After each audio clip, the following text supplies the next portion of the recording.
Nasema jambo kwenu asubuhi ya leo. Na shalom kwa bibi harusi tena asubuhi ya leo. Leo tutaona ingine somo ninasema kuhusu les grands mystères de la lumière.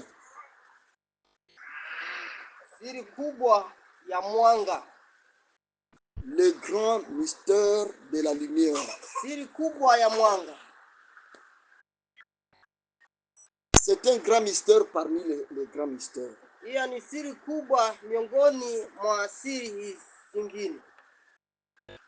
Parce que quand les gens écoutent parler de la lumière, watu wanasikia watu wanasemezea juu ya mianga, ils ne comprennent pas, ils pensent que c'est une lumière seulement artificielle. Wao waelewe, wanafikiri kwamba ni mwanga tu wa kawaida. Alors que la lumière, c'est ce qui a permis l'existence de tout ce que nous voyons. Mwanga ndio lifanya kuonekane ya yote ambayo tunayo. Dans cette expression la lumière, il y a un très grand mystère. Kwa hiyo usemi ambao tunasema juu ya mwanga kunakuwa na siri mkubwa. Alors, aujourd'hui nous allons expérimenter cela. Leo tutaweza kuiona hiyo. Et nous allons lire dans le livre de la Genèse d'abord. Na tutasoma kitabu cha Mwanzo. Genèse chapitre 1er verset 3 à 5. Mwanzo sura ya kwanza verse ya 3 hadi 5.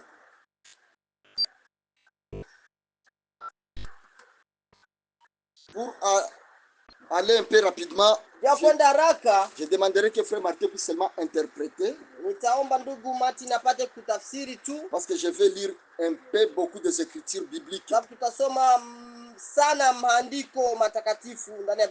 Nous commençons par la Genèse chapitre 1, les versets 3 à 5. Amen. Dieu appela la lumière jour. Mungu akasema iwepo nuru. Yes. Nayo nuru ikawepo.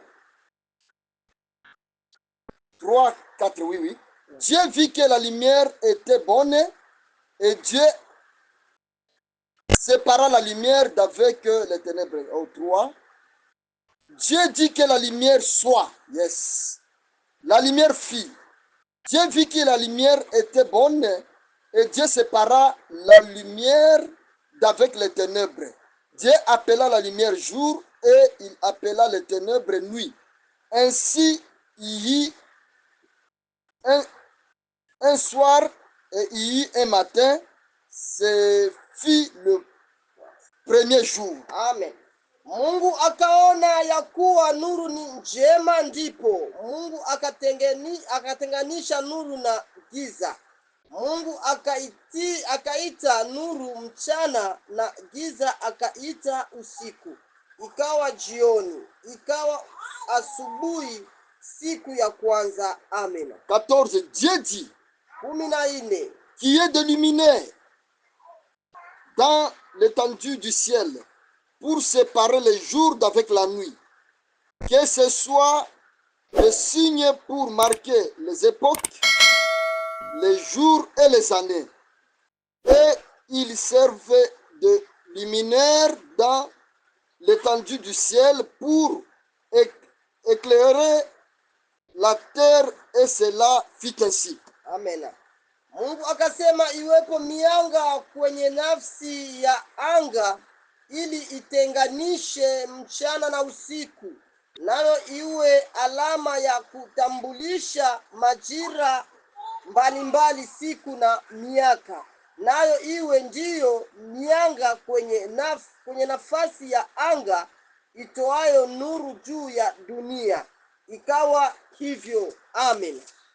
Nous sommes en train de parler de ces grands mystères et je voulais que vous puissiez bien saisir ceci. Tuko tunasema juu ya hii mianga mikuu na napenda muipate kuifuatilia. Puisque c'est ici où il y a la voie de toutes nos bénédictions. Kwa sababu hapa ndo kunakuwa njia yote ya mibaraka yetu. Parmi les sujets les plus importants, wa hii somo kuu ya maana, Parmi ce que nous avons déjà étudié, Kwa kulingana na hii yenye tumeshasoma hapa mara mingi, nous vous demanderons d'être saisissantes, d'être bien attentifs à ce que nous sommes en train de parler concernant la lumière aujourd'hui. ndaomba muwe makini na mpate kufuatilia kuangalia kuhusu hivi vile tuko tunasoma juu ya mianga siku ya leo, Concernant la lumière. kuhusu mwanga. Maintenant, ça a une très grande importance dans la vie que nous menons sur la Kweli terre. inakuwa na umuhimu mkubwa kulingana na maisha ambayo tunayo hapa chini ya jua. La lumière, c'est Dieu qui l'a prononcé. Mwanga ni Mungu ndo alisema, Parce que alitamka. Dieu lui-même d'abord est la lumière. Sababu Mungu peke yake ni mwanga. Dieu vit dans la lumière. Mungu anaishi ndani ya mwanga. Ce que nous entendons parler des anges, Wakati tunaposikia wale ambao tunasimama malaika, ils vivent dans la lumière. wanaishi ndani ya mianga. Christ vit dans la lumière. Kristo pia anaishi ndani ya Le mianga. Saint-Esprit, c'est le reflet de la lumière. Roho Mtakatifu pia anakuwa analinganishwa na mianga. Donc la lumière, c'est tout ce que nous avons l'idée. Mianga ni yote ambayo La tunakuwa, lumière. nuru ni yote ambayo tunakuwa kama vile na mawazo. Tout ce que nous comprenons, Yote ambayo tunakuwa tunaelewa c'est la lumière. ni nuru. Celui que Dieu a créé en Genèse, Ile yenye Mungu aliumba mwanzo, la personne est là. mtu C'est ule une personne lumière. ni mtu mwanga.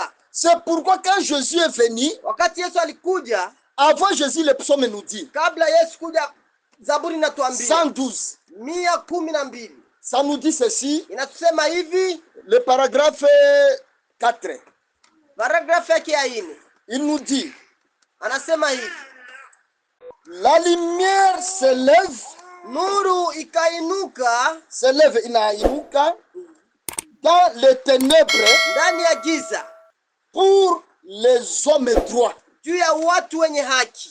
La lumière s'élève dans les ténèbres Nuru inainuka ndani ya giza pour les personnes droits. juu ya mtu mwenye haki.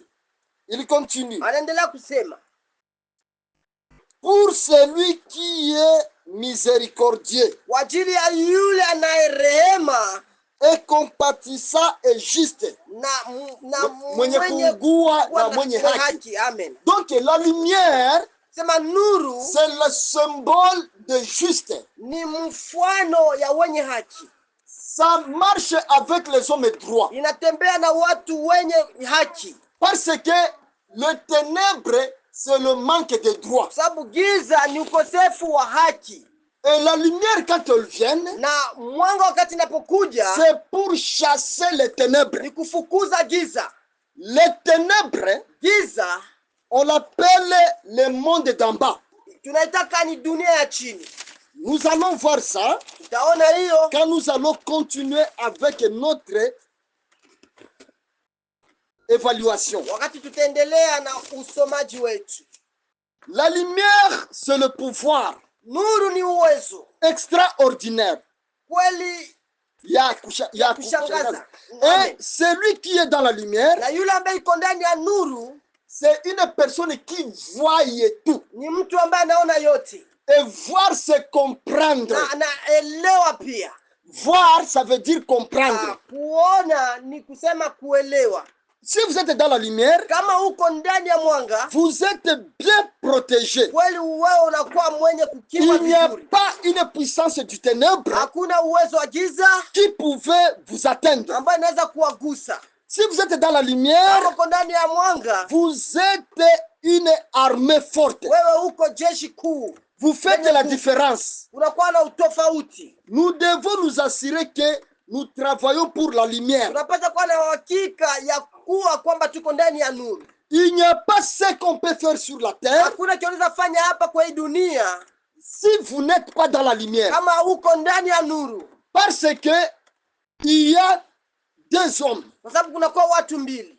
Et ces deux hommes Na wale watu sont wawili catégorisés selon la lumière ou les ténèbres. wanawekwa, kuna mmoja ndani ya nuru na mwingine ndani ya giza.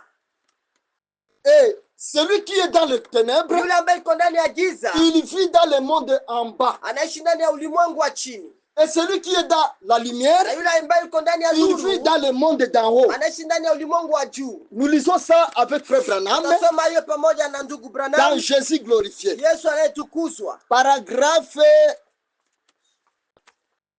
49. Kifungu cha 49. Par exemple, Kwa mfano, voici une ligne comme ceci. ona mstari kama na hii. Et ceci, Na hii c'est pour tous les mortels. ni kwa ajili ya wote wenye kufa. De ce côté ici, Kwa ngambo hii les hommes sont influencés watu wanasawishiwa d'un côté ou d'un autre côté. ngambo moja na ngambo ingine. De ce côté ici vient Dieu, Ngambo hii panakuja Mungu de cet autre côté vient le na diable. ngambo ingine huku panakuja Lorsque nous shetani. sommes sur la terre, Wakati tuko hapa nous kudunia sommes influencés de ces grandes sources. tunasawishiwa Chemchemi na mbili. chemchemi kubwa Mbili, mbili qui est Dieu et le diable. ambaye ni Mungu na shetani. Maintenant, Dieu c'est la lumière Mungu ni nuru et le diable c'est les na ténèbres. shetani ni giza. Maintenant, prenons cela Sasa tukamate hiyo comme un grand conglomérat du ténèbre. kama vile mkutano mkubwa wa La giza. giza De ce côté-ci, kwa ngambo fulani huku, les ténèbres ou le péché. giza au zambi.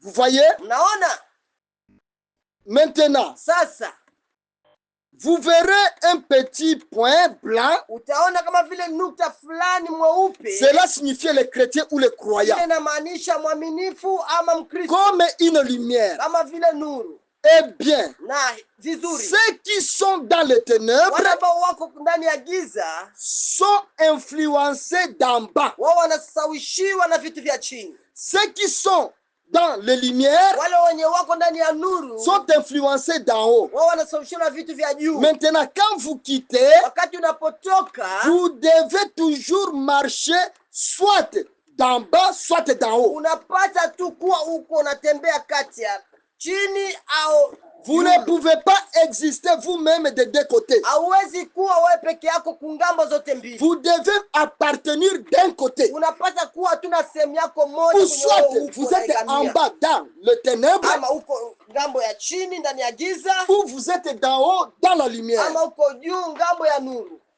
Alors, Sasa ce que nous sommes, kile chenye sisi tuko la famille de Dieu, familia ya Mungu, nous sommes dans la lumière. tuko ndani ya nuru, Et nous-mêmes, nous sommes une grande na lumière. sisi peke yetu tuko ile nuru kubwa. Cette lumière-là, Ile nuru c'est hiyo une lumière cachée dans le corps de ces ni éléments. nuru ambayo inajificha ndani ya mwili wa Et elementi kumi na c'est sita. pourquoi c'est un très grand mystère. Ndio maana ni siri kubwa. Dans le reconnaître votre jour et la lumière, Tambua siku yako Et votre- na et le ujumbe message, wako paragraphe ukitembelewa. 52. Paragrafu 50 na Frère Branham me dit, ndugu Branham anasema le fruit matunda ne peut jamais mûrir haiwezi kuivwa sans le soleil, bila jua, sans la lumière. bila mwanga. Pour faire mûrir le fruit, Jua kufanya tunda hivi il faut la présence de la lumière. inabidi pawe uwepo wa nuru, Parce qu'au commencement, kwa sababu pale mwanzo les ténèbres couvraient toute la terre. giza ilikuwa inafunika dunia yote. Tout ce qui est venu de la terre Yoyote ambayo ilikuja kudunia était couvert par les ilikuwa ténèbres. inafunikwa na giza. Maintenant, Dieu dit Sasa Mungu anasema que la lumière soit. nuru na ikue. Pourquoi Dieu a demandé que la lumière Kwa soit? nini Mungu alisema nuru na Il ikue? a amené la lumière Alileta nuru pour qu'il y ait une séparation ili pawe matenganisho de kutengana la lumière ya nuru et les ténèbres. na giza.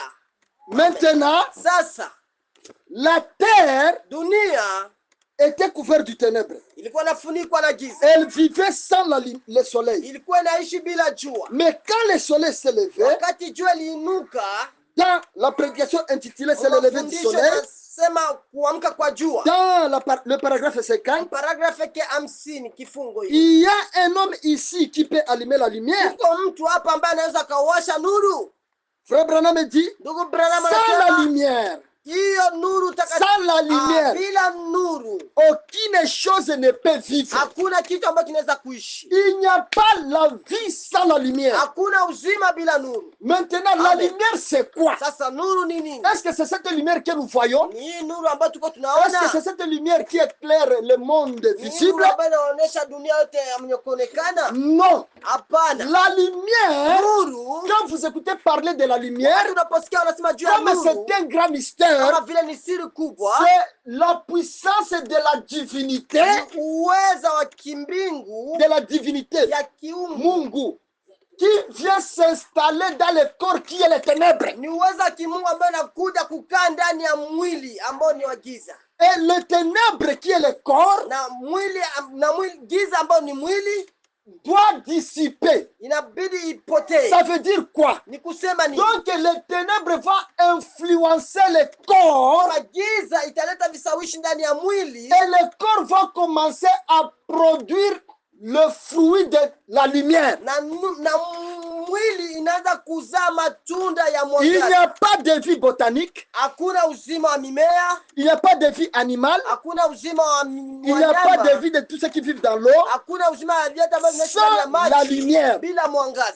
Et cette lumière, Hiyo mwangaza c'est le hiyo Fils unique de Dieu. ni mwana pekee wa Mungu. Quand il est Amen. venu, Wakati il alikuja, s'est présenté comme la grande lumière du monde. aliweza kuwakilisha kama vile nuru kubwa dunia. Les êtres humains Wanadamu sont à la frontière wako kwenye mipaka des deux mondes. ya ulimwengu mbili, Le monde de la lumière ulimwengu wa mwangaza wa nuru et le monde du ténèbre. na ulimwengu wa giza. Et le monde de lumière est habité par les anges, Ulimwengu wa nuru inaishi na malaika, le Dieu Tout-Puissant, Mungu mweza yote, les élus, wateule, Christ, Kristo, le Saint-Esprit. Roho Mtakatifu. Tout ce que vous écoutez de Elohim, Yote ambayo mnasikia kuhusu Elohim ça provient de la grande lumière. inatokea kwa ile mwangaza mkubwa Puisque ya nuru, Elohim lui-même est cette grande kwa lumière. sababu Elohim yeye peke ni ile nuru mkubwa, ile Ce que mwangaza, vous écoutez des chérubins, ile ambayo unasikia wakerubi, vous écoutez des séraphins, waserafi, vous écoutez des anges Michael, waposikia wa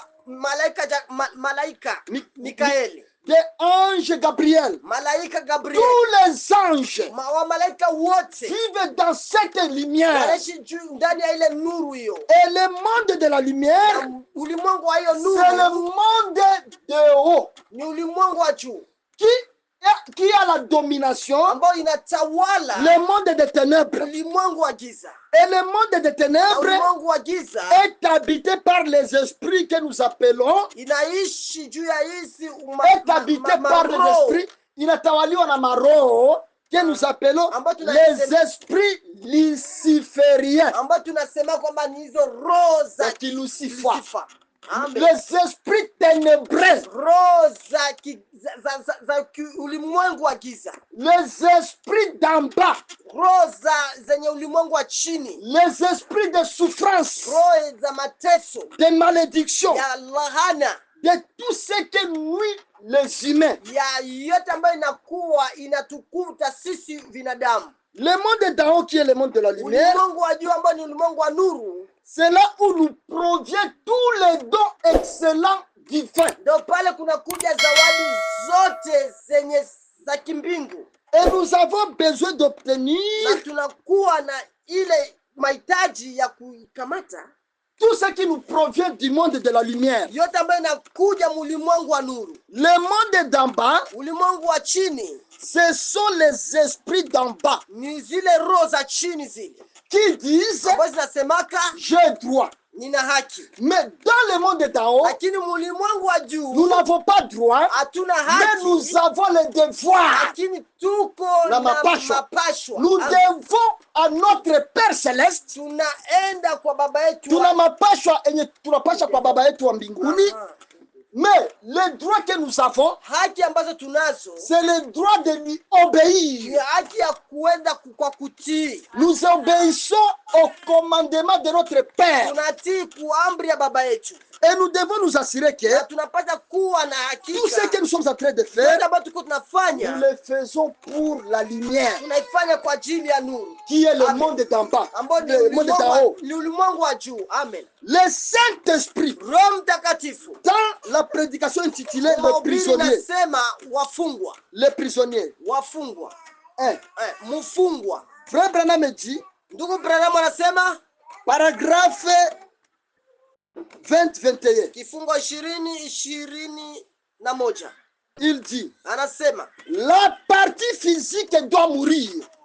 sehemu ya kimwili inapaswa kufa, Mais si vous reflétez par votre vie mortelle, Lakini kama unaonyesha maisha yako ya si vous reflétez, kama unazirisha unadhihirisha par votre vie mortelle kupitia kupitia maisha yako ya kukufa, la lumière, mwangaza. si vous reflétez par votre vie mortelle la lumière, Kama unaonyesha maisha yako, kama unaonesha kupitia maisha yako ya kukufa nuru, kama nuru iko naonekana kupitia maisha yako, amen, la lumière du ciel, mwangaza wa mbinguni, alors vous reflétez votre vie éternelle. sasa wewe utakuwa unaonyesha maisha yako ya kimbingu, Vous reflétez Dieu. unaonyesha Mungu. Donc quand nous mourons, Wakati tunapokufa, nous ne pouvons pas faire autrement hatuwezi kufanya kingine kitu que d'aller vers cette lumière. kwamba ya kwenda mwingine. Tous les saints, Watakatifu wote quand ils quittent ce corps, wakati wanatoka ndani ya mwili, ils retournent dans cette grande lumière. wanarudia mwa ile nuru kubwa, Parce que c'est cette grande lumière sababu ni ile nuru kubwa que vous avez reflétée. ambayo ndio ulikuwa unaonesha. Et si vous êtes du monde de Na ténèbres, kama uko mulimwengu wa giza, c'est ce que vous reflétez. ndio yenye wewe utakuwa Et vous ne unaonesha, pouvez pas faire autrement. na huwezi kufanya kingine. Vous devez seulement refléter les ténèbres. Unapata tu kuonyesha Vous tu, voyez, unaona dans votre vie, maisha yako. nous sommes un reflet Sisi tuko maonyesho de ce que nous sommes, ya kile kenye de là où nous venons. kwa kule kwa tunatokea, Et aussi, na pia c'est sûr que ni kuhakikisha kwamba le Saint-Esprit Roho Mtakatifu reflète aussi la lumière. anaonyesha pia nuru. Le Saint-Esprit, Roho Mtakatifu qui est cet homme intérieur, ambaye ile mtu wa ndani reflète la lumière. anaonyesha tu Et pia c'est nuru, une grande opportunité pour nous na hiyo ni sehemu yetu ambayo tunapataka kwetu de comprendre ces choses. ya kuelewa hivi vitu. Le grand Amen. mystère de la lumière. Siri kubwa ya nuru. Sans la lumière, Bila nuru, amen, rien n'est venu à l'existence. hakuna kitu kingipasha kuonekana. Au commencement Kuanzia mwanzo était la parole, ilikuwa ni neno, le logos. logos. Et le logos, c'est la Na lumière logos ni nuru qui est venue au ambayo monde ilikuja duniani, et nous avons vu sa na gloire. tuliona utukufu wake. La lumière, Nuru c'est une personne. ni mtu, amen. Nous reflétons ce que nous sommes. Tunaonyesha kile kenye sisi tuko, Nous reflétons ce que nous sommes. tunaonyesha kile kenye sisi tuko, Nous ne reflétons pas autre chose que ce que nous sommes. hatuonyeshaki kitu kingine zidi ya kile kenye sisi hatuko. Maintenant, Sasa la lumière est en nous. nuru iko ndani yetu, Cette na lumière-là, hiyo nuru hiyo dans Matthieu 6, Mathayo sura ya 6 le verset 22-23, verse yake 22-23 il nous dit, anatuambia, Matthieu 6, 22-23, Mathayo sura ya 6 verse yake 22-23, il nous dit concernant la lumière, anasema hivi kuhusu mwangaza, nuru. mais moi je vous dis Lakini mimi nawaambia, que quiconque yeyote se yule met en colère contre son frère ataweka hasira juu ya ndugu yake, mérite d'être puni inabidi apate adhabu par le juge. kupitia hakimu. Que celui qui dira à son Yule frère, ambaye atasema juu ya ndugu yake,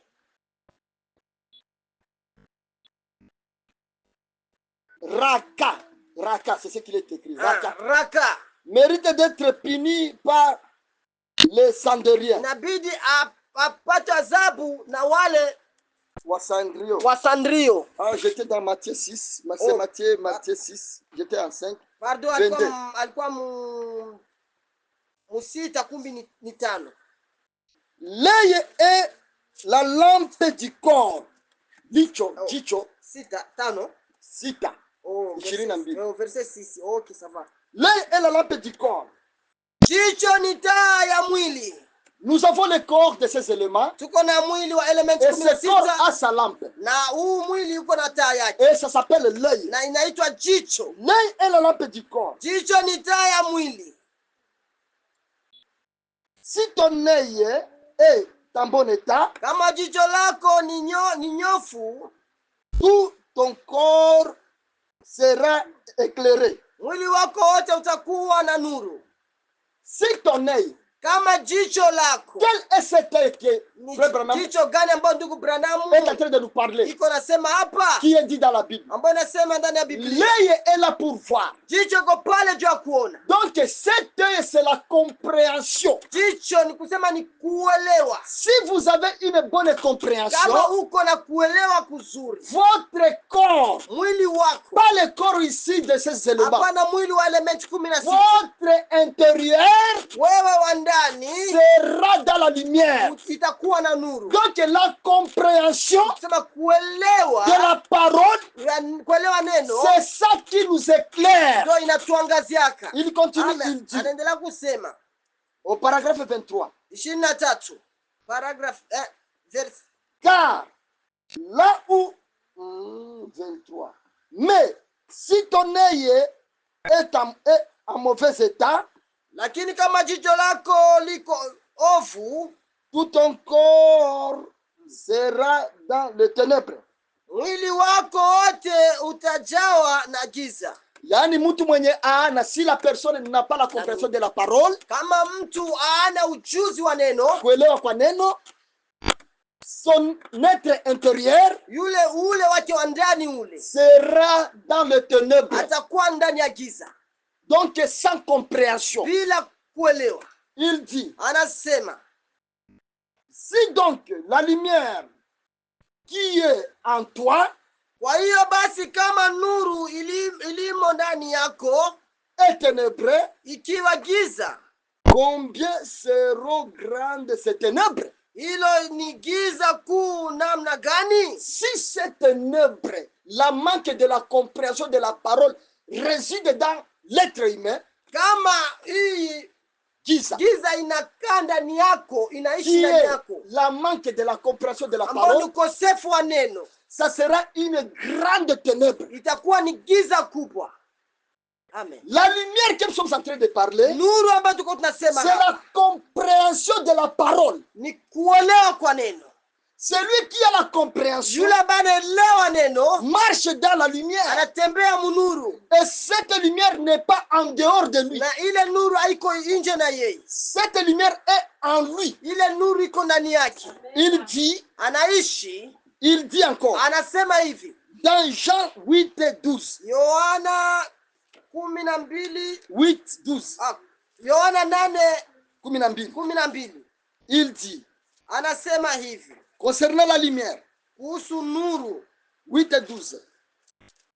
Vous pouvez lire en Swahili, je vais lire en français. 8, 12. 12 nasema hivi, kisha Yesu akasema nao tena akawaambia, mimi ni nuru ya ulimwengu, mtu yeyote akinifuata hatatembea gizani kamwe, bali atakuwa na nuru ya uzima. Amina. Amen. Jésus dit, Yesu moi anasema, que vous voyez ici, mimi ambaye mnaona hapa, je suis la lumière du monde. mimi ni nuru ya ulimwengu. Maintenant, nous pouvons nous demander est-ce que Jésus reflétait la lumière, il était en train d'éclairer. Sasa Yesu ambaye alikuwa anawakilisha nuru, je, alikuwa anatembea akiangaza?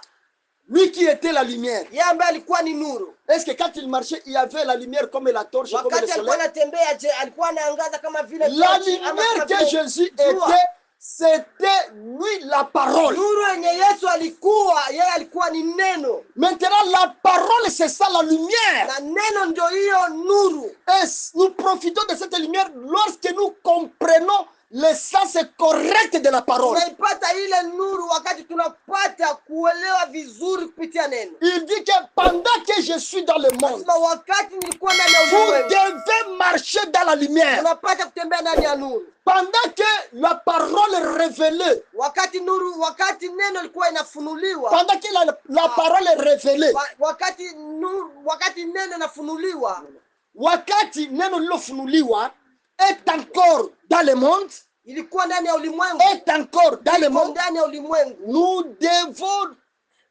prendre cela comme notre héritage. Tunapata kuikamata kama vile urithi wetu. Rien n'a existé sans la parole et la lumière. Hakuna kitu kishakuwa kwa hii dunia bila nuru. Tout a été créé par la parole, la lumière. Yote iliumbwa na neno nuru. Jésus se présente Yesu onekana, lui Christ incarné, yeye Kristo ambaye alikuwa anajificha, lui la lumière du monde, yeye nuru ya il ulimwengu. dit rien n'a été amené à l'existence Hakuna kitu kiliweza kuonekana kukua sans la lumière. bila nuru. Alors pourquoi nous nous basons de parler sur ce grand mystère? Kwa nini tunakazia juu ya kusema hii siri kubwa? Nous voulons que Ambayo nous ni puissions nuru. comprendre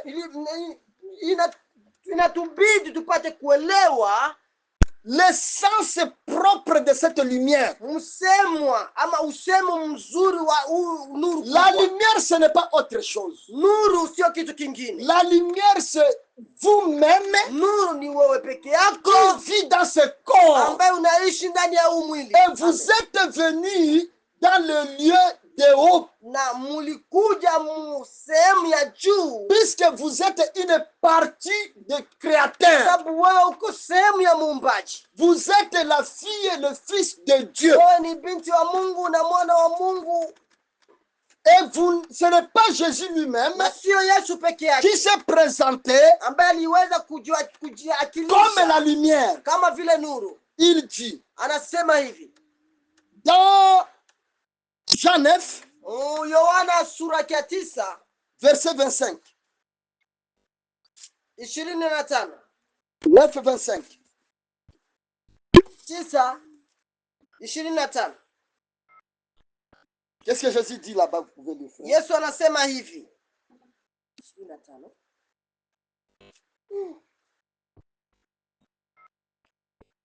9:5. Lisez d'abord 5. 9:5. Yes. Yohana sura ya 9 na mstari wa 5 inasema hivi: wakati niko ulimwenguni, mimi ni nuru ya ulimwengu. Jésus dit, Yesu anasema lorsque je suis dans le monde, wakati niko ulimwenguni, moi que vous voyez, mimi ambaye mnaona, je suis la lumière du monde. niko nuru ya ulimwengu. Jésus était le Fils de Dieu. Yesu alikuwa mwana Il wa était Mungu, le Rédempteur, alikuwa le mkombozi, Sauveur, alikuwa Dieu dans la chair humaine. mkombozi Mungu Il ndani ya est mwili. encore la lumière du monde. Yeye pia ni nuru ya ulimwengu. La lumière Nuru qui est venue pour nous faire quitter dans les ténèbres des enseignements. ambayo ilikuja juu kututoa mafundisho ya giza ya kimafundisho. La lumière qui est la parole est révélée. Nuru ambayo ni neno liofunuliwa. Les ténèbres, la parole sans révélation. Giza, neno bila ufunuo. Maintenant, Jésus est venu pour nous dire, ne marchez plus dans ces enseignements. Yesu alikuja juu kutuambia msitembee tena ndani ya mafundisho yao. Retournez à moi. Murudie kwangu. Moi, votre époux. Mimi bibi ya bwana harusi wenu. La parole est révélée. Neno imefunuliwa. Maintenant, Sasa il nous dit que moi, votre époux, je suis la lumière du monde. mimi bwana harusi wenu ambaye ni nuru ya dunia. Dans 12:35 Jean, 12:35 Yohana ule il dit quoi? anasema nini? Lisez frère Martin. Acha tusome hapa. 35 inasema hivi: ndipo Yesu akawaambia. Alors Jésus leur dit. Sasa Yesu akawaambia, bado kitambo kidogo nuru ingalipo pamoja na nyinyi. Dans peu de temps, il y a encore la lumière qui vit avec vous. Hein? Amina. Enendeni Adamu mna nuru. Marchez comme vous avez encore la lumière. Msije mkakumbwa na giza. Pour ne pas être emporté par les ténèbres. Mtu anayetembea gizani, la personne qui marche dans les ténèbres, ajui anakokwenda. Il ne connaît pas d'où il voit. Amen. Donc, celui qui marche dans une parole, oh la Bible, oh Jésus, il ne connaît pas d'où il voit. Hajui anapokwenda. Aujourd'hui, on pourrait se tenir ici. Jésus est la lumière du monde. Alléluia. Amen. Cette lumière-là, c'est l'épouse elle-même. Amen. La puissance créatrice, uweza ambao liumba c'est l'épouse elle-même. ni bibi harusi peke yake. C'est pourquoi dans 2 Corinthiens chapitre 4 verset 6, ukienda mwa Korinto sura yake ya 2 Corinthiens wa Korinto wa pili, waraka wa Korinto wa pili chapitre 4 sura yake ya 4, le verset 6 seulement. amen, 4 6. sura yake ya 4 na mstari wa 6 anasema hivi wa Korinto: kwa kuwa Mungu yeye aliyesema, Lentement, car Dieu qui a dit nuru na ingae gizani, que la lumière brille du sein des ténèbres, amen, ameifanya nuru yake ingae mioyoni mwetu ili kutupatia nuru ya maarifa ya utukufu wa Mungu katika uso wa Kristo. Amina. Amen. Qu'est-ce que la lumière? Nuru ni nini? Notre frère Paul nous rappelle ici, Ndugu mpendwa, Paulo anaturudilia hapa, anatukumbusha, car Dieu qui a dit que la lumière soit, kwa Mungu alisema nuru na ikuwe, que cette lumière brille dans les ténèbres, na iangaze katika giza, qu'il sépare le jour d'avec la nuit. na itenganishe mchana na usiku. Jésus vient, il nous dit que non, vous devez marcher comme les enfants du jour. Yesu anakuja anatuambia mnapaswa kutembea kama vile watoto wa siku. Donc abandonnons tout ce qui est en contraire à la lumière, Sema kuachana na yote ambayo inapinganisha nuru, pour permettre à ce que nous entrons dans la connexion avec le lieu d'en haut, ya kutufanya tupate kuingia katika ulimwengu wa juu, pour que les anges commencent à nous visiter. juu wa malaika wapate kututembelea, Puisque jusqu'aujourd'hui les anges nous visitent. sababu mpaka leo malaika Mais wanatutembelea. ce qui nous sépare de cette Ile visitation, ambayo inatutenganishaka na ile c'est kutembelea na les malaika ténèbres ni giza, qui sont notre vie, ambao ni maisha yetu, contrairement kinyume de ce qui est la connexion d'en haut. kinyume na ile ambayo inatuunganisha na iliyo ya juu. Maintenant, Sasa Paul nous révèle, nous dit, Paulo car anatufunulia na Dieu kuambia, qui a dit là au commencement que la Mungu lumière brille ametuambia huko mwanzo kule, nuru na iwangae dans le sein des ténèbres, dans le sein des ténèbres, dans les ténèbres donc. Gizani. C'est Dieu a fait briller la lumière, Ni Mungu amefanya nuru iangaze dans nos œuvres, mu maisha yetu, dans nos cœurs. mu mioyo yetu. Pourquoi? Kwa nini? Pour faire répandir itupatie maarifa, la connaissance de la gloire de Dieu. ya utukufu wa Mungu. Cette lumière est venue pour que nous puissions répandir la connaissance de la gloire de Dieu. Imefanywa nuru mioyoni mwetu ili kutupatia nuru ya maarifa ya utukufu wa Mungu sur la face de Christ. katika uso wa Kristo. Nous sommes Amen. sur la face de Christ. Sisi tuko katika uso wa Kristo. C'est là où les élites se trouvent. Ni pale ndio kwenye uaminifu Et wako. la lumière, la parole, Na nuru neno, la révélation de cette sorte ufunuo mihuri 7 nous a été donnée ilitupatia afin que nous puissions répandir ili tuweze kujitawanyisha la lumière de la gloire de Dieu utukufu wa Mungu sur la face de Christ. usoni wa Kristo. Pourquoi? Kwa nini? Parce que Kwa sababu dans 1 Jean, Yohana wa kwanza, chapitre 2, sura yake ya 2 verset 9-10. verse yake ya 9 hadi 10. Qu'est-ce qu'il nous dit? Anatuambia nini? Frère Jean, concernant la lumière. Ndugu Yohana, 1 Jean. waraka kwanza Yohana? Yeah. All right. Après Hébreu. Après Waebrania 6.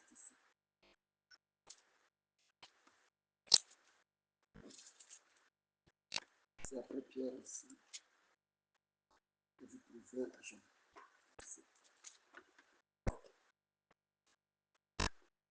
De 1 Jean 2, waraka wa kwanza wa Yohana chapitre 2, verset 9 à 10. sura ya 9 hadi 10. 1 Jean, chapitre 2, verset 9 à 10. Ok, vous pouvez lire.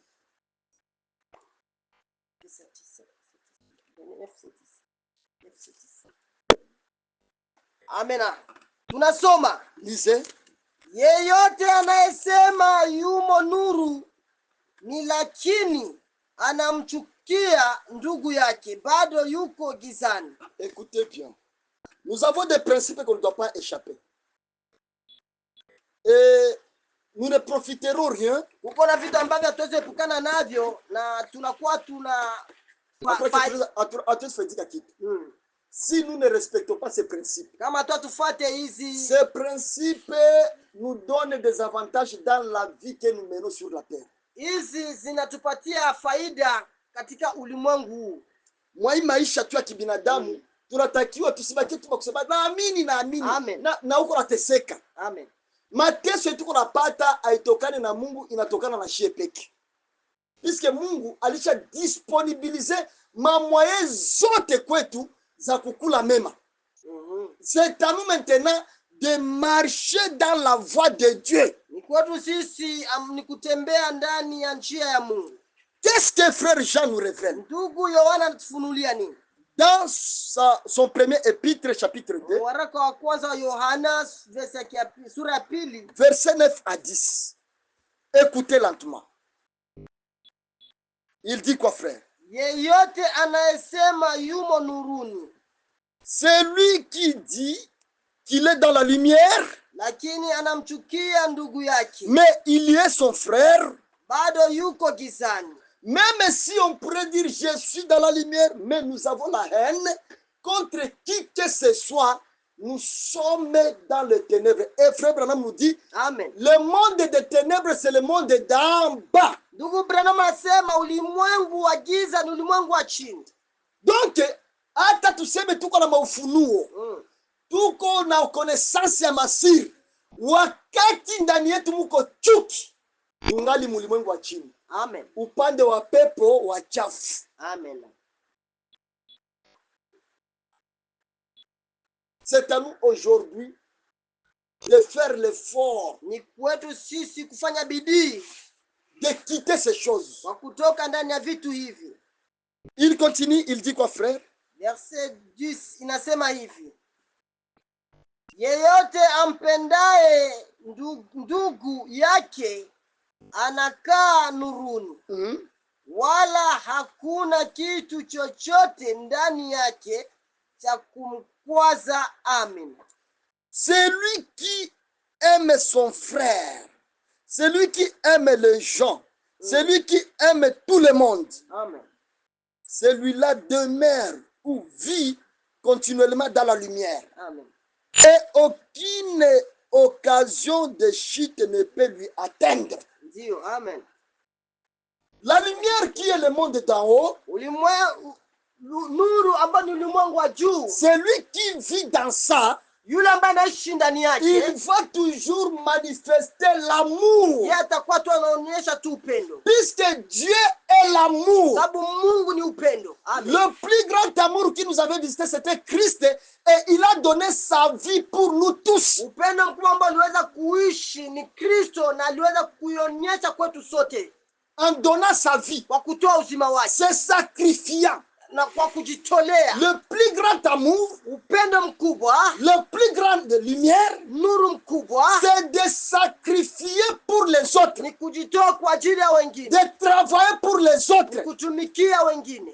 Dieu Mungu n'a pas créé le soleil pour lui-même, hakuumba jua eti kwa ajili yake peke yake, pour que le soleil commence à lui éclairer. juu ya jua ianze kumwangazia peke Il yake. n'a pas créé créé tout ce qu'il a créé pour que lui soit le bénéficiaire. Hakuumba vitu ambavyo vinaumbwa eti kwa ajili ya peke afaidike. Il les a tout fait Aliweza kufanya pour yote nous.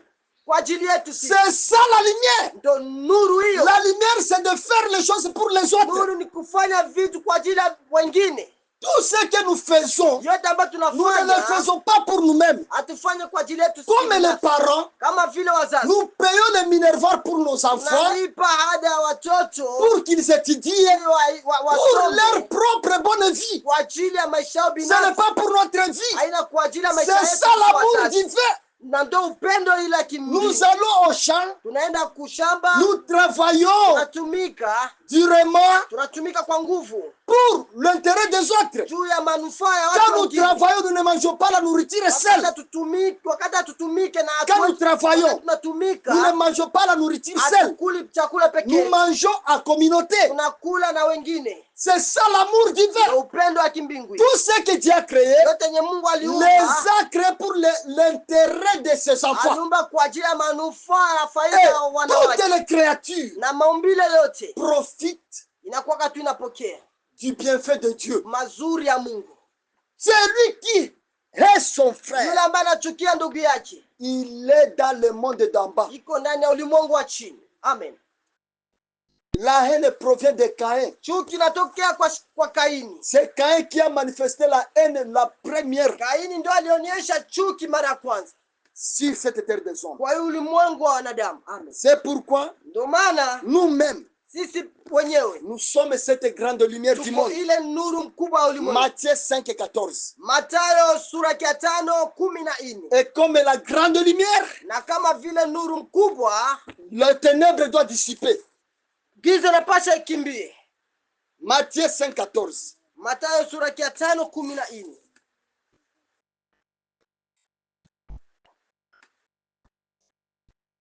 Lisez frère, 5:14. 14 inasema hivi. Nyinyi ni nuru ya ulimwengu. Ok, vous êtes la lumière du monde. Mji uliojengwa kilimani hauwezi kufichika. Amen. Vous êtes la lumière du monde, une ville construite au-dessus d'une montagne. Donc, Amen. nous, Sema sisi les croyants, waaminifu, nous ne nous réjouissons pas seulement de dire, ah, j'écris le mystère, je connais ceci. Non. hatufurahie tu kwa kusema oh, nimeamini maasiri, nimeamini hiki. Nous devons produire la lumière Tunapasha kuzaa nuru parce que Dieu lui-même est la lumière. sababu Mungu peke yake ni nuru. Amen. Christ est la lumière. Kristo ni nuru. Nous sommes les enfants de la Na lumière. sisi tuko watoto wa nuru. Tous les anges Wamalaika wote sont la lumière. ni nuru. Conformément, Kulingana quand Paul et Silas étaient dans le... Paulo na Sila Ils étaient emprisonnés, walikuwa ndani ya gereza, l'ange les a visités. malaika aliwatembelea. Et quand Pierre encore Na wakati Petro pia na yeye était emprisonné, alikuwa gerezani, l'ange les a visités. malaika Et alimtembelea. cet ange de Actes chapitre Na 12, ule malaika wa Matendo ya Mitume sura ya 12 verset 7, verse ya quand 7, il était entré dans la prison, wakati aliingia ndani ya gereza c'était une grande lumière. ilikuwa ni nuru kubwa. Les anges sont la lumière. Malaika ni nuru kubwa, La lumière. ni nuru. Quand Dieu a envoyé Paul Wakati Mungu alimtuma Paulo dans Actes 13, Matendo ya Mitume verset 47, sura ya 13 verse il a envoyé comme la lumière des nations. alimtuma kama vile mwangaza wa mataifa. Nuru ya mataifa. Maintenant, Jésus, la lumière, dit Sasa Yesu nuru alisema dans hivi Jean 15, Yohana sura ya 15, vous ne pouvez rien faire sans moi. hauwezi kufanya kitu bila mimi.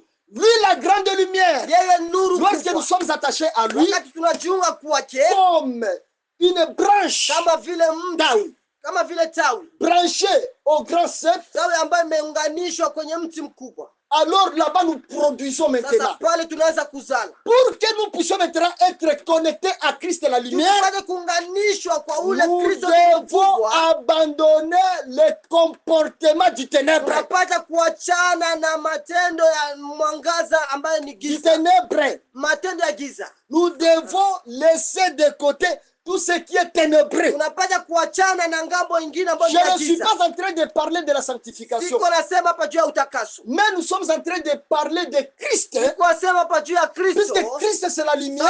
Kristo ni nuru. Et la lumière se sépare des ténèbres. Na nuru inachanaka na giza. Vous ne pouvez pas être la lumière et être les ténèbres en même temps. Ukue giza kwa wakati wowote. Puisque Jésus nous dit, vous êtes la lumière du monde. Wewe ni nuru ya dunia. Vous êtes les enfants de Dieu. Nyinyi watoto wa Mungu, nuru ya dunia. Les croyants. Waaminifu. Ceux qui ont cru la révélation de cette chose. Wameamini hii mihuri wa ufunuo wa mihuri wa ufunuo. Ufunuo mihuri saba. Ufunuo mihuri saba. Vous êtes la lumière. Nyinyi ni nuru. La lumière du monde. Ni nuru ya dunia. Une ville située au-dessus ou au sommet d'une montagne pour éclairer. Ce n'est pas que vous allez commencer à refléter la lumière, mais par notre vie. Là-bas, ça sera la lumière. Amen. Jésus, Yesu, sa vie était la lumière. Maisha yake yalikuwa ni nuru. William Branham, la grande lumière, yule nuru mkubwa, sa vie était la lumière. Maisha yake yalikuwa ni nuru. La lumière, nuru, ça nous connecte aux divinités. Inatunganishaka na kimbingu. Nous ne pouvons pas dire que nous sommes la lumière Hatuwezi kusema tuko nuru alors que nous avons des connexions de ténèbres. Wakati tunakuwa naunganishwa na mambo ya giza. Les ténèbres nous visitent chaque fois. Mambo ya giza yanatutembelea kila siku. Nous sommes visités par les esprits lucifériens qui sont du monde d'en bas. Or, il n'y a pas de communication entre la lumière et les ténèbres. Lorsque la surface de toute la terre est couverte par les ténèbres, le Créateur a dit qui est la lumière pour séparer les ténèbres d'avec la lumière. Et la lumière, ça s'appellera le jour. Et le ténèbre s'appellera la nuit. Et Jésus, comme la lumière, quand il est venu, il nous a dit, marchez comme les enfants du jour, pas les enfants du ténèbre. Parce que pendant le jour, tout est visible. Amen. Les humains, le corps de ces éléments se trouve à la frontière de ces deux régions. La région inférieure et les régions supérieures. La Bible parle beaucoup concernant la lumière. Le frère Branham aussi a prêché combien? 5 prédications, bien plus de 5 prédications concernant la lumière. Il dit d'abord en 1957, le 12e mois, Frère Branham prêche the great shining light, the great, la grande lumière qui éclaire. Mwangaza mkuu ambayo unaangazia. En 61, let your light so shine. Acha mwangaza wako uangaze. Yes. En 63, mwezi wa 6, il dit kimulimuli kekundu, the flashing red light. Kimulimuli kekundu kinachoangaza. En arrivant à 63, 12e mois, kufika 1963, 6e mois, mwezi wa 6, il dit, anasema hivi, il y a ici un homme qui peut allumer la lumière. Hapa kuna mtu ambaye anaweza kuwasha nuru yako. En 64, 64, premier mois, mwezi wa Frère Branham dit, anasema hivi, ndugu Branham, allumer la lumière. Angaza mwanga wako. Washa nuru. Et nous sommes là na tuko pale comme cette lumière kama vile le nuru pour allumer ce que nous sommes. kuangaza kile kinye tuko. Nous ne pouvons pas allumer ce que nous ne sommes pas. Hatuwezi kuangaza kile kinye tuko. Amen. Amen. Là, une ampoule Mchipi allume ce qui est en elle. inaangazaka kile kiko ndani yake. L'interrupteur ne peut pas connecter la lumière qui n'existe pas. Ile kubonyeza pale haiwezi kaangaza mwangaza yenye hakuna. La lumière est là. Mwangaza iko pale. Comme nous connectons ici, Kama vile tunapo ça s'allume puisque ça est là-bas. Inaangaza kwa sababu iko pale. Mais c'est déconnecté par l'interrupteur. Lakini inakuwa tena inajikaza. Nous devons allumer na mwe mnapata kuangaza cette lumière qui nous sommes. Ile nuru ambao wewe uko.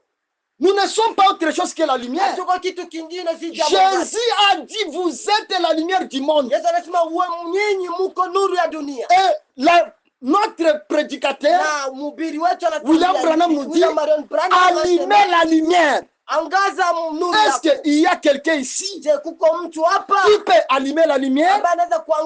Laisse votre lumière être éclairée afin que les gens voient vos bons actes, qu'ils glorifient votre Père, la lumière qui est en vous. Puisque notre Dieu, Elohim, il est la grande lumière. La grande lumière incomparable qui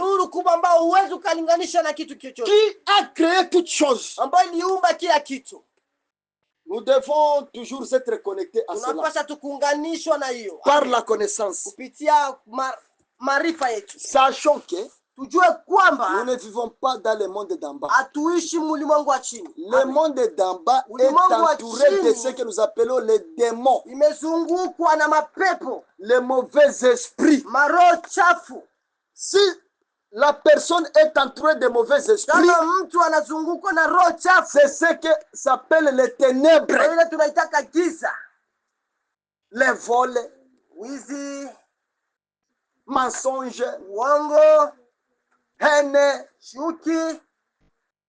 tout ça, des mauvaises envies, maisha mabaya, bumatama, mauvais convoitise, tout cela sont connectés au monde d'en bas. Il y a toujours des règles à suivre pour bénéficier de ce que nous devons devenir.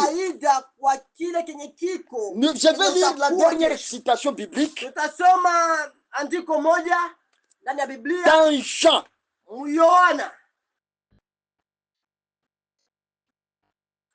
Oh, lisons Luc 6, 38. 6, 38.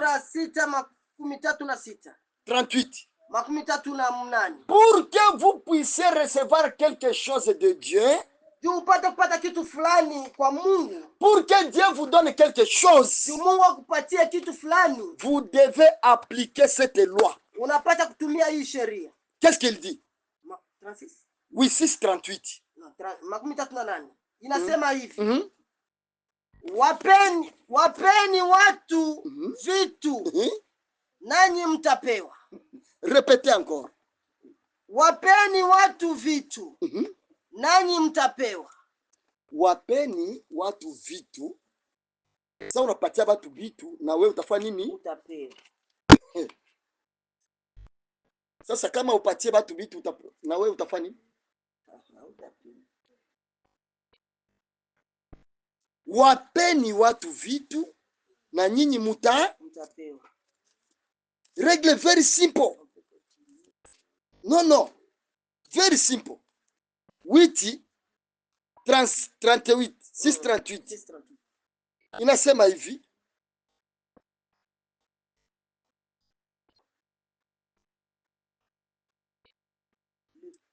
Donnez et il vous sera donné.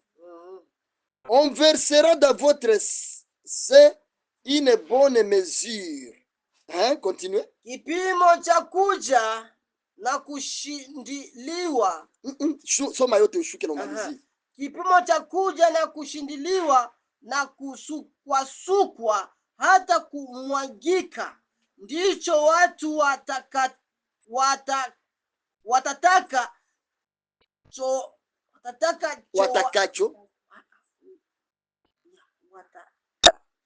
watakachowapa vifuani mwenu, kwa kuwa kipimo kile macho ndicho mtakachopimiwa. Amen. Amen. Mupatie mutu bitu na wewe utapata bitu. Kwa kuwa kile kenye uko napimiana, kile uko nafanyiana, ndio wewe batakufanyia. Ile ni sheria ya Mungu. Amen. Na akaileta kumbegu. Kama upande hauwezi vuna, hata unatipula bulongo namna gani. Mimi naamini makonesanse, mimi naamini mistere, mie nisha kwa mbinguni, niko mumilele. Unasema byote mkinywa, unamaliza bakianza kotasio Abraham, unajua byote ni mzuri. Me tukifika mu maisha ya hapa kudunia hapa, hii maisha mumwili, kipimo keuko napimia batu ndio utapimiwa na Mungu. Kile keuko napatia batu na wewe Mungu atakupatia. Maisha yetu iko nakuwa ya nguvu sana. Tunafikiria kwenda tu kutia magoti chini, kuinua mikono yulu, kwanza kulalamika, Mungu mie huyu mtoto wako mwaminifu wa ujumbe aisaidie kitu. Amen. Subutu uende mshamba ulime, ulete mamashini na tipula bulongo, kisha ile shamba usitiamo mbegu. Ufikirie kama mwele shamba utavuna. Hautavuna kitu. Amen. Hata utipule modele gani mpaka utakapoweka mbegu. Na ni ile mbegu, wewe unapenda miindi, panda miindi, uvune miindi. Panda maragi, uvune maragi. Sio unapanda maragi, unaenda sasa unaanza kuomba Mungu, hapana Mungu, mimi napenda hii maragi igeuke miindi. Ile ni kazi ya hatari na ya bongo. Au panake hawezi pewa. Sababu kipimo kile kenye uko napimia batu ndio kenye na wewe utapimiwa. Ni haki ya Mungu ile. Amena. Amena. Anasema ukisamee mtu zambi yake na wewe utasamehewa. Ile sheria. Vous voyez? Alors, c'est pourquoi tulianza, nous avons commencé par le mystère de Christ en nous. Tulianza na siri ya Kristo ndani yetu. Pour en fait démontrer ya kuonyesha la loi de l'Éternel, sheria ya Mungu wa milele, reste dynamique, ça ne change pas. Inabakiaka hivyo hivyo, ibadilikaki. Pour profiter de l'éternité, vous devez être placé dans la parole du jour. Ya kusema ufaidi milele inabidi jiweke kwenye neno la siku. Ce n'est pas vous qui se placez, mais c'est l'Éternel qui vous place là. Sio wewe utajiweka pale, ila wa milele ndio atakuweka pale. C'est bien lui qui vous a choisi. C'est bien lui qui vous a placé. Mais concernant la vie physique, la vie d'ici-bas, il y a les règles à suivre. Puisque cette vie est connectée de deux mondes. Cette vie a deux sources seulement. Ce que nous appelons le monde des ténèbres et le monde de la lumière. Le monde des ténèbres qui est le monde d'en bas, et le monde de la lumière qui est le monde d'en haut. Dans le monde d'en haut, c'est là où il y a les bonnes œuvres, les bons actes. Quand vous êtes en train de faire de bons actes, vous menez une bonne vie, vous êtes en train d'approcher les anges pour vos bénédictions.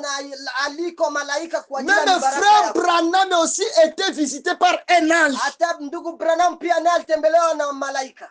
C'est après que l'ange lui a visité et lui a donné sa commission. C'est là où son ministère avait changé. Et chacun de nous, selon le message, a son ange. Chacun qui l'a moutou. Nous avons ces anges qui nous visitent. Pourquoi nous ne les voyons pas? Pourquoi nous ne profitons pas de ce qu'ils nous amènent? Parce que nous sommes connectés aux choses du monde des ténèbres. Kwa sababu tunaunganishwa mu vitu vya ulimwengu wa giza. Qui ne nous profitera de rien. Ambayo haitupatake kitu. Ces œuvres-là, matendo ile, ces actes, matendo hiyo ya kubanabana mabitu, mabongo mingi, chuki, uadui, fitina, maroza za kuua, maroza kutakia wengine mabaya. Bile bitu byote ni bitu bila tukonekte na ba malaika bachafu. Na kukata zile mawasiliano nabo ni kuanza kuangalia maisha yetu kila siku. Tutembee mu hali ya utakaso, yani kuachana na hivi bitu ili tuprofite connection na ulimwengu wa juu. Amen. Ni ya muhimu sana hivi bitu wa ndugu. Amen. Hatuwezi amini ujumbe kama huu na maisha yetu ibakie yenye kuteseka. Hapana. Sababu Mungu hana uhusiano wowote na giza. Amen. Amen. Hakuna uhusiano. Tuache maisha enye iko na tukonekte kulimwengu wa giza, tujikonekte na ulimwengu wa nuru ili tuprofite na kuishi maisha enye tuliwekewa na baba yetu. Atukuletwa na hapa pisika anasema mawazo yimi niko na bafikiria ni mawazo ya salama ya kubapatia vitu vizuri. Amen. Bina bakatu ni makotasyon mu Biblia mea tubionaki. Migulu yetu pali kwa migulu ya baraka, kwa njua sisi makote kutunakanyaga tutabarikiwa, metuko nengia mashamba mimea inaanza kauka. Unalima wenjo wa kuteseka, unafuga abikamati, unaenda kwa masomo wenjo wa mwisho kila siku. No! Kuko ba malaika be banapanaka akili biko wako. Amen. Meku bafikilia mpaka uache njia za bujinga nye batoto wanafunzi. C'est pourquoi tunatafuta kuanza mafundisho ya kuonesha namna gani tunakuwaka connecté mwa ile ulimwengu wa nuru. Ili tuprofite kukua mawasiliano yetu irudie mwa ile ulimwengu wa juu. Pour se connecter à ce monde de lumière, qu'est-ce que nous devons faire? Ni ya maana sana. Frère Branham anasema kila mtu iko na reflete, iko na zirisha kile kenye iko. Kama ndani yako uko connecté ku giza, giza ndio itakuwa tunazirika kwako. Kama uko connecté ku lumière, ni lumière ndio itazirika kwako. Na siku utatoka mumwili utaenda kule kwenye ulikuwa connecté. Mais sisi kila tuzidisha kama hatuko connecté ku ulimwengu wa giza, tuko connecté ku ulimwengu wa nuru, ni kuamini ike tunaamini. Amena. Hauwezi amini hivi vitu kama hauko connecté ku ulimwengu wa nuru. Hauwezi. Hauwezi. Ungelipasha kukimbia uende kwa batakwambia kule kwa batakwenda kubariki kila siku, barikiwa. Ni sababu uko sehemu ya nuru. Ndio maana uko nasikiliza hivi vitu. Na tutaendelea na hii mafundisho mpaka pale kwenye kila mtu atakuwa amezir ya kuanza kupata ba visitation. Tunasikia tu malaika wanatembea na c'est juste, ni kweli. Bana visita kabatu manjia mbalimbali. Bana kuvisite kupitia ndoto, ana kuvisite na koriente, ana kuvisite kusauti, ana kuvisite vile bali visita ka Frère Branham. Alimuona hivi kwa ndoto, anamuona live. Frère Branham aliona Yesu live, anamuona na akasema ule mwenye niliona, sasa nilienda kuangalia kwa baba choraji, niliona mwenye alichora sawa picha yenye nafanana sawa na ule Yesu niliona ni Hoffman. Haiko tu Frère Branham. Tunapasha pata mkiwango na shie kupanda kiwango cha kufika mwele hatua. Haiko ile maisha bandugu biko nayo kule mabula ndio maisha balipasha kuwa nayo. Balipasha kuwa na maisha mazuri. Piske malaika anapokuja anakuoriente wende hapa. Frère Branham sababu alikuwa mwele connection na malaika, alikuwa anajua hapa huko petrole, hapa kuna macho yake tu inajua. Na shie bote tunafika mwele kiwango. Malaika anaweza kuongoza, unafika sehemu unasikia tu wende hapa utapata kitu kile unahitaji. Wende hapa utapata kitu kile unahitaji. Hatuwezi ishi maisha tuko naishi, haiko maisha yetu. Hii ni maisha yenye iko connected ku ulimwengu wa giza. Kwa leo tunaishia hapa, tunazungumzia kuhusu le grand mystère de la lumière. Siri kubwa ya nuru. La lumière, c'est Christ lui-même. Nuru ni Kristo peke yake. La lumière, c'est le monde d'en haut. Nuru ni ulimwengu wa juu. Le monde de bénédiction. Ulimwengu wa mafanikio. Le monde des élévations. Ulimwengu wa maendeleo. Le monde de connexion d'avec Elohim. Ulimwengu wa kujiunganisha pamoja na Elohim. Le monde de connexion d'avec notre Père céleste. Ulimwengu wa kujiunganisha pamoja na Baba yetu wa milele. Le monde de connexion avec les anges de Dieu. Ni ulimwengu wa kuunganisha pamoja na wamalaika wa Mungu. Et le monde des ténèbres, c'est le monde de connexion avec les souffrances, les malédictions et les anges d'en bas, les anges lucifériens. Ulimwengu wa chini ni ulimwengu wa kukunganisha na wale les anges lucifériens, na wale wa malaika wa shetani, les malédictions, laana, les mauvaises vies, maisha mabaya, tout ce qui n'est pas la parole. yote ambayo sio kwa neno. Puisque nous ne sommes pas autorisés de vivre en dehors de la loi de notre Père céleste. Sababu pale sisi Nous ne sommes pas autorisés. Hatukubaliki. Si nous sommes la famille, chaque famille a une loi, a une ordre. Kama tuko familia, kila familia anakuwa na utaratibu wake. Le papa met la loi dans la maison. Baba anakuwa na utaratibu wake ndani ya nyumba. Et nous marchons selon cette loi. Na tunatembea kulingana na hiyo sheria. Toute chose c'est la loi. Kila kitu au ni sheria. travail c'est la loi. Kukazi ni sheria. Le bureau du gouvernement c'est la loi. Ofisi ya À serikali ni l'école c'est la loi. sheria. Pia kwenye masomo ni sheria. Au tena masomo kisu unapenda. Musaa yako unafanya bila unapenda, bata utakuta sheria pale. Si vile wanafunzi. Au tena kukazi ya mtu wewe ufanye bila unapenda. Kwa masomo kuko sheria kuvala, kuko sheria kufika, kuko sheria kuikala, kuko sheria kusema. Kila kitu sheria. Na kukazi pia uko sheria. Utagusa simu saa fulani, utavala teni hii, utaanza kazi saa hii na kumaliza saa hii. Maintenant, mfamilia ya Elohim ndio mkwe desordre.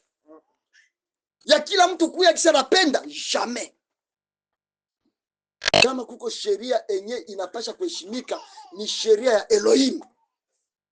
Na tunapoheshimu hii inatufanya tuwe nuru. Tunaanza kuangaza. Amen. Tunakuwa modele ya Kristo. Yesu wakati alikuwa hapa kudunia alikuwa model. Kusema yake, kutenda yake, kuishi yake, kila kitu kilikuwa model.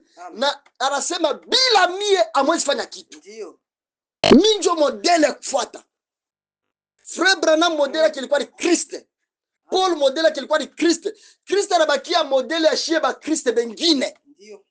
Hatuwezi kuwa Kristo na tuishi kinyume na jinsi Kristo aliishi. Haiwezekani. Kuwa nuru ni kuishi sawa sawa na Kristo. Amen. Wakati Yesu alisema mko nuru ya dunia, maana alikuwa anambia nyie mnaishi vile mimi naishi. Ndio maana ya kuwa nuru ya dunia. Kwa leo, shalom kwenu. Shalom.